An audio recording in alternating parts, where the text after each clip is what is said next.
Are you anything like me? A little curious as to what the inside of people's homes looks like, more specifically when it comes to homeschooling. What does another family's homeschool room look like? Well, today I'm gonna take you in our homeschool room and give you a little peek, show you kind of behind the scenes and share exactly what is in our space, why, and how does this space serve my family.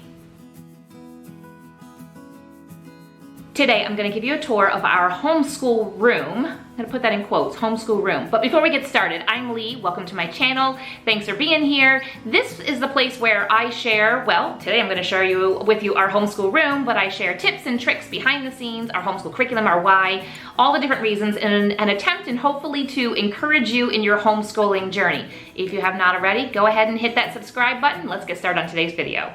Over our 11 years of homeschooling, we've lived in 3 different homes. So we've had 3 different places that I've had to put together a homeschool room, homeschool area.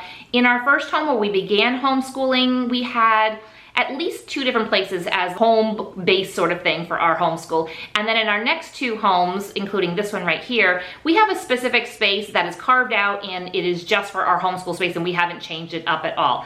Now, I used to have another YouTube channel. I guess I still do, but I just don't add to it. I'm gonna drop a link down below if you're curious about this space and the makeover of it. Now, if you're into DIYs, I do have some other videos on that YouTube channel, but don't get too excited because I don't plan on adding anything to it anytime soon, but if you just kind of wanna, if you're a DIY junkie and just kind of wanna catch up on watching some of those, you can go ahead and do that. But I'll drop that link in the description below, so if you wanna see what it looked like before and what we did to get this space up to, being able to function well for us. Before I share our homeschool room here in this home, I just want to kind of give you an idea of our background as far as coming from, the perspective of homeschool rooms. Now, I know that a homeschool room is not something that everybody wants, and that's absolutely fine. This, I call a homeschool room when I'm like working online and blog posts and that kind of stuff, but actually in real life, we call it just a homeschool nook because that's all it really is.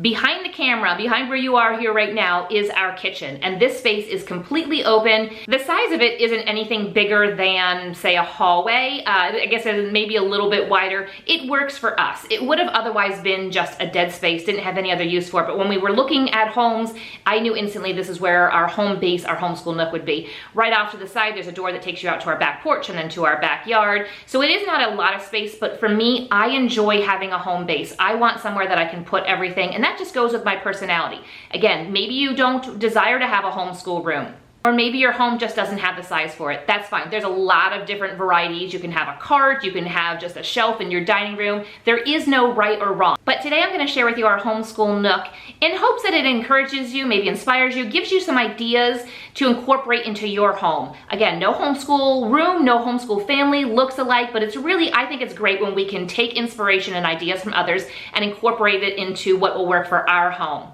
When we first started homeschooling 11 years ago, I had 3 little ones. My oldest was in 3rd grade. I had a 1st grader and a preschooler. I used a space, like a corner, or actually probably closer to half of my preschooler's bedroom. He didn't play in there. He only used the room for sleeping. So I was able to set up a table in there, a bookshelf. We put up like a calendar, and I set it up in a way that made me feel comfortable. I was really only familiar with the traditional school model of the public school system.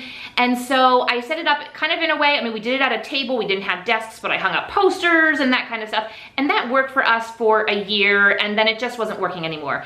We had a finished basement in that home, and it was very large. We didn't need all of that space. So I moved the table to our basement, and I used part of our finished basement as our homeschool area. Put that table down there, added some different bookshelves, and also in the basement we had a big corner in the opposite side that was our art center. My husband was into art and so are my kids. If you are struggling with art, this is completely random, but if you're struggling with art and curriculum and you're not artistic, go ahead and check out my video. I shared an art curriculum that I use to teach my kids art and expose them to different mediums and different ways of expressing their artistic abilities, and it worked so well because I am not artistic. Okay, so they had an art center down there. We had our school area down there. It worked out absolutely fine. My struggle at that time was that it was so far away from our kitchen and I had a lot of kitchen work to do that would be bouncing back and forth too much or just not getting to the kitchen stuff. So that was a little bit of struggle, but again, we made it work. Then we moved to an old farmhouse that had a lot of space. There was a formal dining room, and we did not necessarily need a formal dining room. We used the eat-in kitchen as our dining room. We're just a bit more casual in that way. So I converted the formal dining room into an entire homeschool room. It was still set up with that very same table that a friend had given to us many years before that. So the four of us would sit around that table, and we had some bookshelves. Eventually we added in some floating shelves, just like here, and that's where I got the idea for this. And we had a computer in the corner, we had an art center, and it worked out really well. I felt very spoiled by having an entire homeschool room. I'd never had that before, and that lasted, I think, 3 school years. And then we moved to this home, decided to downsize and add some, create some margin in our life, and moved to a home with a smaller, square footage, and that was fine. But when we were looking for homes, every single time I looked, I was trying to figure out where would our homeschool home base, because I just know from my personality that I need a place to be able to put everything, and on the weekends or on summer break or other breaks that I can just ignore that space. And even though this doesn't have a door to close it off or anything, it still works, and it kind of helps my mind to not be stressed about school when we aren't necessarily doing our formal academics. Now that you know the different types of homeschool rooms we've had, maybe that'll kind of give you a little bit of an idea. My style and my way of homeschooling has relaxed significantly, so that I really only feel at this point that I just need a home base. We do a lot of our homeschooling in different parts of the house, mostly the living room. We'll do our morning time in there, and as my kids get older, I am fine with them, wandering off and doing their work when I know that they're responsible. My youngest tends to do a lot of his work right here because he says he gets distracted when he's other places, and that's also another reason why I like having a home base someplace for them to be able to sit, so that they don't feel distracted. They have an option of somewhere, especially when they can admit to themselves and admit to me that they have a difficult time doing their homeschool work somewhere else. Just know that my kids aren't limited to just doing their academic work right here. They can go somewhere else. I only have access to one computer, and that is right back here. We do have a small, cheap laptop that my youngest used to do his math lesson, because my older son, and also when my daughter was enrolled in our homeschool, she would have computer work to do too. That kind of freed up so that they weren't having to juggle everybody on one computer. This year, I only have 2 of my kids that I am homeschooling. I have 2 boys, and they're in 8th grade and 11th grade. Just a few months ago, I graduated my oldest, and she is now done with her formal homeschool education here.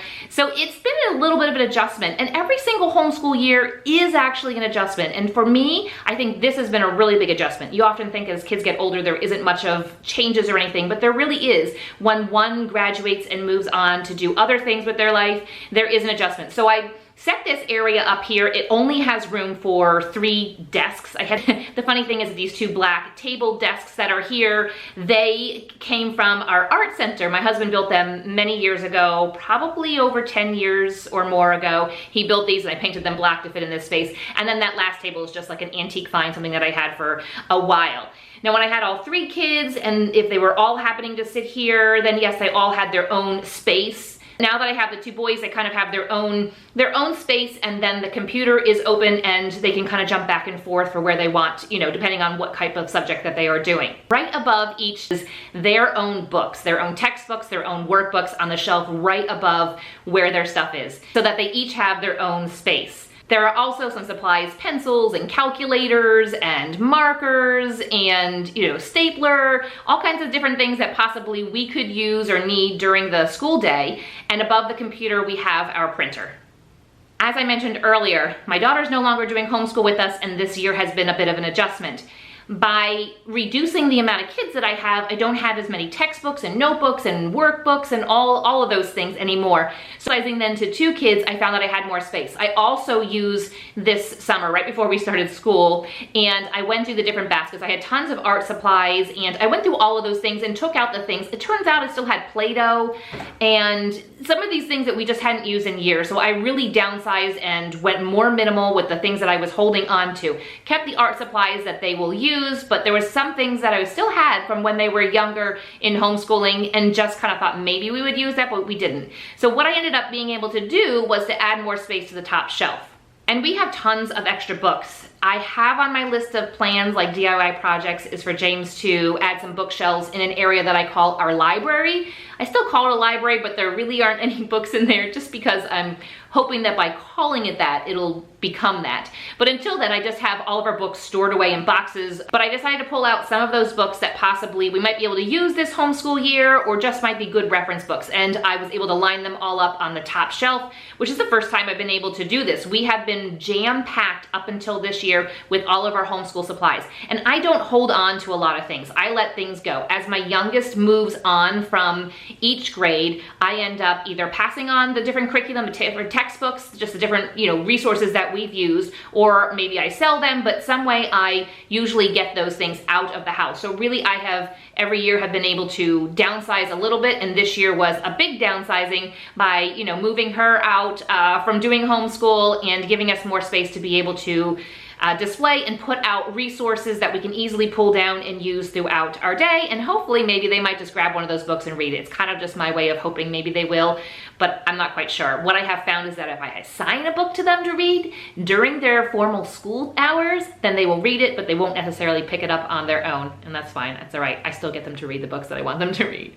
If you are thinking about adding floating shelves into your homeschool area, I highly encourage you to do so. The good thing about ours is it goes up against one wall, and then there's like a small little half wall for the space that kind of holds things up. Otherwise, you're gonna want some type of, book holder, bookend holder for the end so it doesn't fall off. But I highly suggest taking your biggest textbook or possible biggest textbook and holding it upright on the shelf. You'll notice that on the bottom shelf, I don't have many things displayed in a vertical position. A lot of them are laid down just because we take them on and off so many times that we got tired of them falling over and knocking things over, that it's just easier for us to lay those things down. But there have been times where I've wanted to stack up books. So I suggest using the biggest book that you have, putting it on that bottom shelf so that you know where to put any shelves that are going to be on top of it. Allow yourself maybe an inch or two of space, of clearance above it, whatever your style allows, but that's just a little side hint.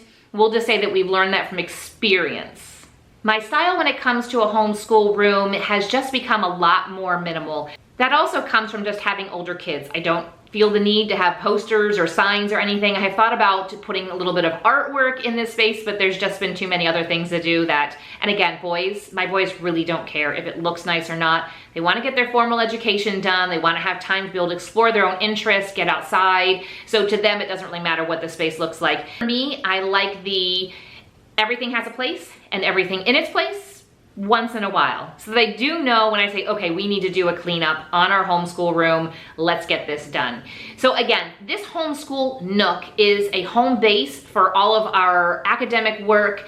Again, they don't have to stay here in order to do the work. They can go somewhere else, outside when the weather's nice. We love to take lessons outside. It's their choice as to where they want to do it, but if they have any computer work, that definitely gets done in this space. This encourages you that if you're looking at your home and you're thinking about homeschooling, also if you're thinking about homeschooling, let me know. There is a link in the description below that gives you more information. I have a one-on-one coaching program that I work with homeschool moms to get all set up so that you're feeling confident and you're excited about your homeschooling. We work on curriculum, the homeschool law, styles, just all of those types of things. So if you'd like to get in on that, I do have some openings. Let me know. Just check out that link in the description below. Okay, so if you are thinking about homeschooling, you are homeschooling, you're looking around and you're saying, I don't have this big fancy space, I don't have a room, I don't have all of the, bells and whistles, I don't have expensive desks, I don't have, pom-poms hanging from the ceiling. I do have lights hanging from the ceiling. I did add that. They are actually outdoor lights, and we had them in a previous home and didn't have a space to hang them up here, and I thought I would just add something, make it a little bit more fun in this space. But don't feel like you have to spend a ton of money on any type of homeschool nook. And if you don't have a room or anything at all, that is fine too. I encourage you to use the home that you have in the way that it will serve your family. Make your home serve you. Make your homeschool serve you. Let it work for you. Maybe you have some bookshelves or a cabinet that you can put in your dining room or a cart. Anything like that. Make it what works for you. Don't look at what other people do and be, jealous or wish that you had that. Use others for inspiration. Take what will work for you and do those things. So I hope this was helpful just to kind of show how we have things laid out and how it works for us as I homeschool a middle schooler and a high schooler. But thanks for watching this video. If you haven't already, would love it if you hit that like button and subscribe, and we'll see you next time.